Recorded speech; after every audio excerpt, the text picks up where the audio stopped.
Hi, my name is Julia Michaels. I work at Hedgerow Farms, and we're located right outside of Winters in Yolo County.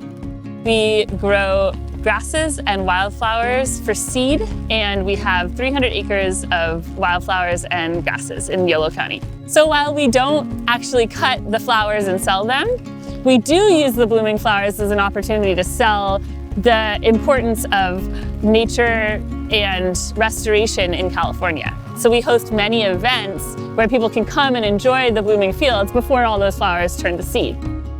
Restoration is very important for agriculture because it attracts the types of pollinators that we need to pollinate our crops. And we started planting these wildflowers and grasses and shrubs and trees in between our fields. And it's incredible how much wildlife we can attract.